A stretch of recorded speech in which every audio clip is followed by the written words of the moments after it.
The fact that I was just in a relationship for almost a year and now I'm single, look at my face. It's crazy to me.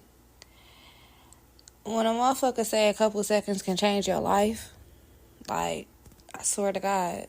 And this is me almost 8 days of me being healed. Ladies, pay attention to them red flags, okay? Like, and it's crazy because the nigga that did this to me, I would have never thought.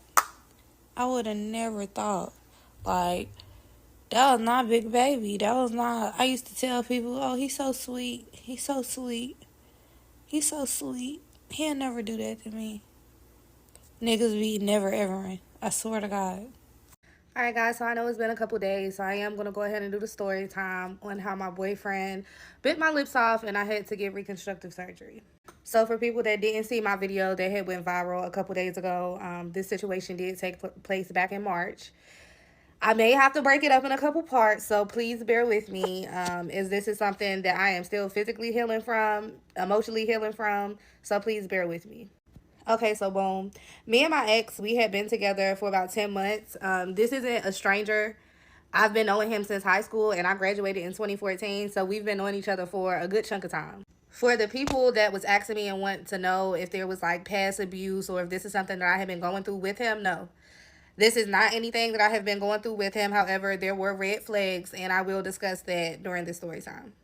Okay, so it all took place back in March on the 17th. We had decided that we were going to go to his hometown. His family was having like a get together, and he wanted me to go down there and meet his side of the family and meet all of the friends that he grew up with. So we were going to stay down there 2 days. I had ended up getting a rental and a hotel room, and we drove down there, and we were going to stay down there for 2 days and come back. So I packed up me and my two dogs and him, and we headed down there. It's about 2 hours away from where I currently stay at now. And just to give you some context, yeah, we had been together for 10 months. He was living with me at the time, and he had been living with me for a while. He actually, ironically, became homeless a few months into us starting to mess with each other. The only reason why I'm giving y'all these little details is because it's all going to tie into the story. So we go down there the first day. It was good vibes. Like, I met his family that I had never seen in person. I met some of his friends that I had never met. We chilled with some of the friends that I have met, and everything was copacetic. So we stayed down there the first day, and everything took place on the second day. And I feel like it was like little signs and stuff telling me not to go down here, but I still went.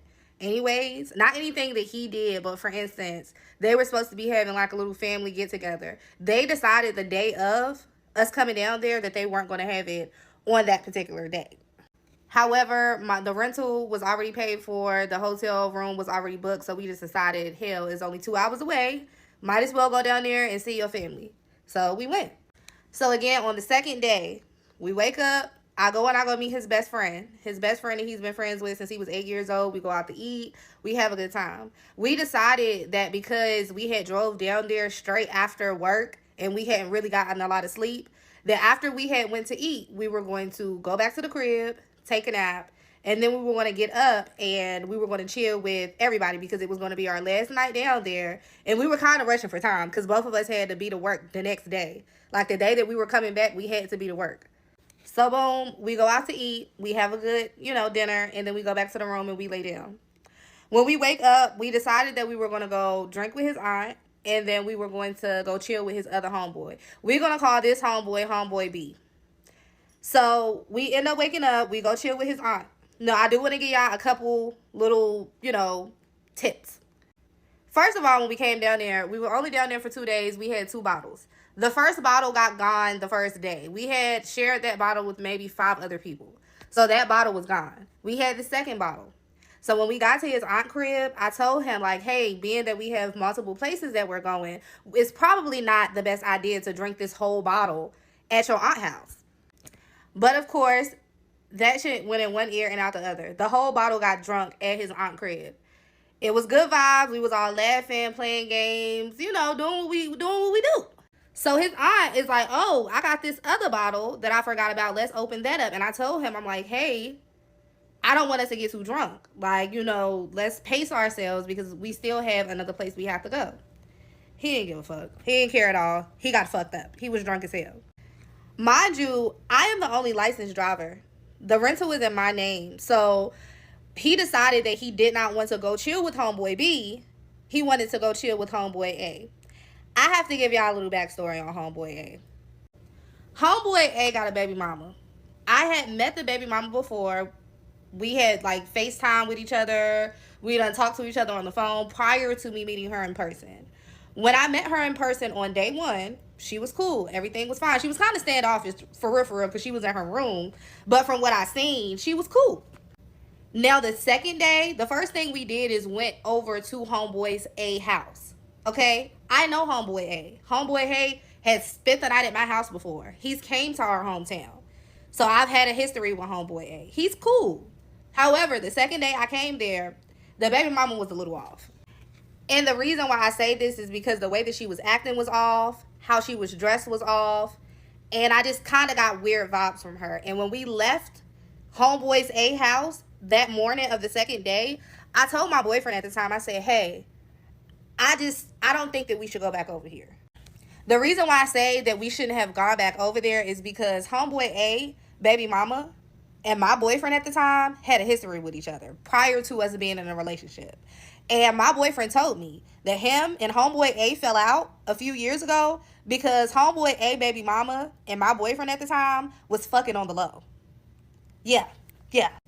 So I already was side-eyeing her, anyways, because you have a past with my ex on some shady shit.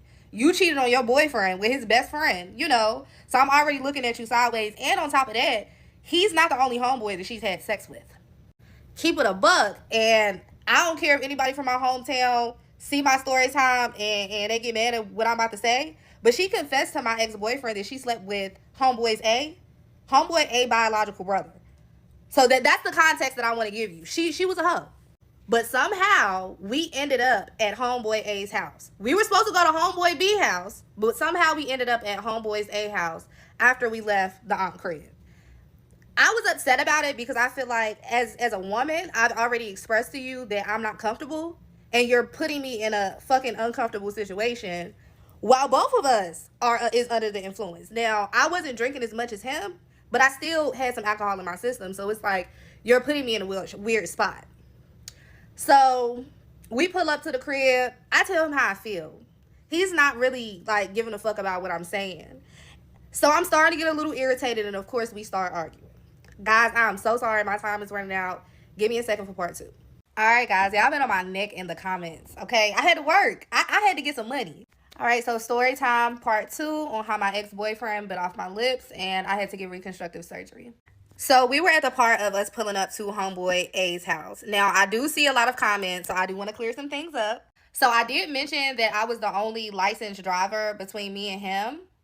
However, I live in North Carolina. So 90% of the people I know drives and they don't have license. I'm sorry, but that's how it is. So yes, he was driving only because I have bad eyes. If you scroll down my TikTok, you'll see I wear glasses in a lot of my videos. And we were in a very rural part of the state that I live in. It was barely any street lights and we got ears. So he was the one that was driving when we were in his hometown. So when we were going to homeboy A's house, I did not know where we were going. I was assuming that we were going to homeboy B's house until we turned on their little street because they live in a weird area. I knew that we were going to homeboy A's house. So another thing that I want to clear up before I get into this, I know that you guys are on my neck in the comments about me calling that girl a hoe.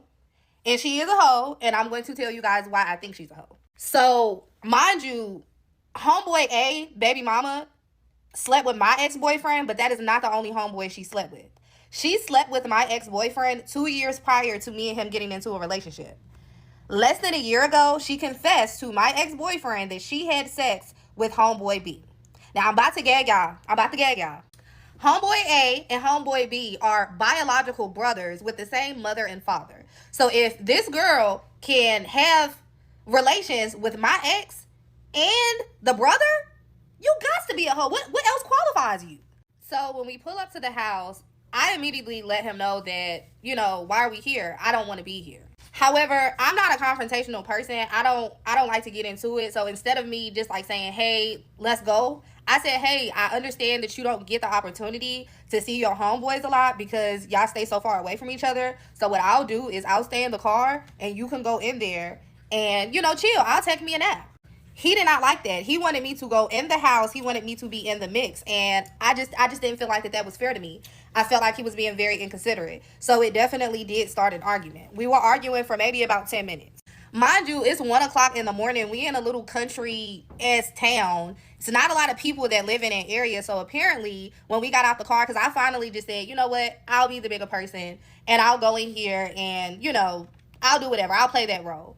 Um, Apparently we were so loud in the car that they heard us in their house because we was parked on the side. So when we got out to knock on the door, he was already like opening the door and greeting us.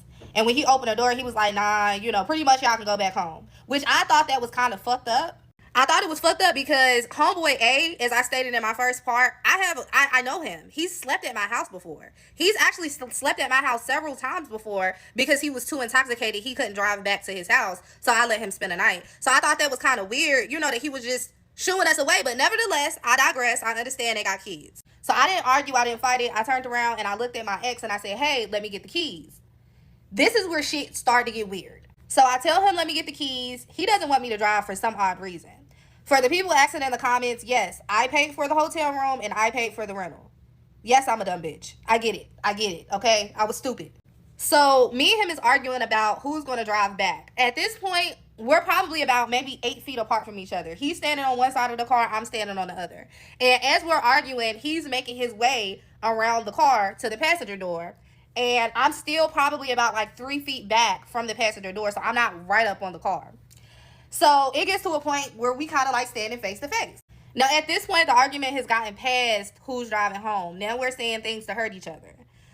I know I probably said some things to hurt him. Not anything personal, but probably things that I was feeling because, yes, as I stated, I paid for the rental. I paid for the room. When we had first agreed to go down there, I was under the impression that I was going to be getting reimbursed back for half of my money, and I didn't get anything. So yes, I probably was harboring feelings as we were going through the weekend because I'm kicking out money for food, gas, and at this point, I'm feeling like I'm being used, and I don't like that. So it gets to a point where, like I said, we standing face to face, and he runs and he charges and he throws me on the ground and he bites me in my face.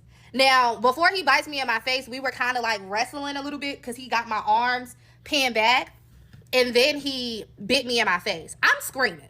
Of course, naturally, I am trying to get him up off of me, but at the end of the day, he is a man, and I'm not a huge woman. Like, I probably got weight on him, but height wise, he is taller than me, so he is kind of overpowering me. So as he's biting me, I'm confused because I don't know what's going on. I finally get to the point where I push him off, and when I push him off, I tell him I'm about to you, and I meant it. I meant it. Fun fact, again, I stay in North Carolina. I'm licensed to carry. I feel like my life is in danger. So now's the perfect time for me to use my protection. So sorry, guys. My time is about to run out. Part 3, last part, okay? All right, guys. Y'all is not letting me live, okay? I'm doing it before I go to work. So here we are. Part 3 of my ex-boyfriend biting off my lips, and I had to get reconstructive surgery. All right, so at this point, like I said, I'm feeling like my life is in danger. He just finished biting me. I was able to push him off of me, so he's kind of like on the side of me, and I just let him know, "Hey, I'm about to you." Like, so at this point, he's trying to get up off the ground, and I had my purse strapped around the side of me. So I end up reaching on the side to retrieve what I'm about to retrieve. So I retrieve it. As I'm retrieving it, because you got to understand everything is moving really fast. As I retrieve it, he's getting up and I fire. Mind you, it's pitch black dark. So as he's getting up to run into the direction of the house, I fire again, but it jams. So I'm not in my right mind. As I said, everything is running pretty fast. So I'm just trying to just click, click, click, click, click, click, click.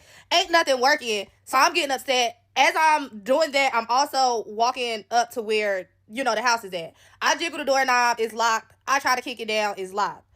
At this point, the baby mama and homeboy A is looking at me and they like, "Oh my God, your face." I feel my face throbbing, but I'm not realizing that I got blood gushing and running down my face. I feel defeated. Ain't nobody try to help me. Ain't nobody try to break anything up. Again, I am in an area where I don't know anybody at. And my ex had went to prison for poking up his own brother. And I know that it's a lot of red flags, y'all. And with me even just saying that out loud, it sounds crazy. But I did not feel like I was in a safe spot. And my protection is now not working. It's jammed. So I end up finding the keys on the ground and I end up leaving from that area. Now, a lot of y'all are going to ask me, Keisha, why didn't you call the law? Why didn't you call 12? As a black woman living in North Carolina that has dealt with DV before in the past, not in this relationship, but in the past, I don't feel safe calling them. At this point, in an area where I don't know where I'm at, my dogs is in a hotel. I'm just trying to make sure that I'm okay. So I'm speeding back to the hotel. I pack up my dogs. As I'm packing up my dogs, I'm going back and forth in and out of the hotel. I see his friend A car like coming in and looking like they about to try to pull behind my car. So I hurry up. I kick it in second gear and I get everything in the car. They tried to pull up beside me and say something, but at this point, I don't know what you want. I don't know what you have. I don't feel safe. Now, I did let the front desk lady know what happened, so that they can be able to call the law, because at this point, I'm losing a lot of blood, y'all. Like, I'm losing a lot of blood. At this point, I'm now sitting down in a point, I'm sitting in my car, I'm able to, like, pull the mirror down and really assess my face. My whole lip right here was hanging off. This whole piece right here was missing. He bit 3 centimeters of my lip off. Like, he took a chunk of my lip off, and this whole piece right here was hanging down. So I'm like, I'm just so devastated at this point. I did call my mother. I was actually on the phone with my mother as I was, finished packing up. She immediately told me to come back home. She like, hey, come back home ASAP so we can go to the hospital and report him. So I go to the hospital. Of course, in the state of North Carolina and probably a lot of states, anytime you come into the hospital with a severe injury, they're going to get the police involved. So I was able to, do a report there at the hospital. And the hotel lady did have a detective from the area where he's at to call me. Now, I do want to let y'all know something. He's not in jail. Sorry to ruin y'all. He's not in jail. As bad as he should be in jail, he's not. And I'm going to tell you why. As I stated in part 1, he had been living with me for 10 months. Prior to him living with me, he was living with somebody else. Prior to that, he was living, like, this man was a homosexual, y'all, and I did not know. The reason that he's not in jail is because can't nobody find him. As I said in part 1, he had been living with me for 10 months. Prior to that, he was living with somebody else. So the address that he had on his license was not a valid address. They are still pursuing charges for him, but they can't find him. However, there is an order set in place to where he cannot contact me. We cannot be in the same area. He's blocked on all social medias, all platforms, but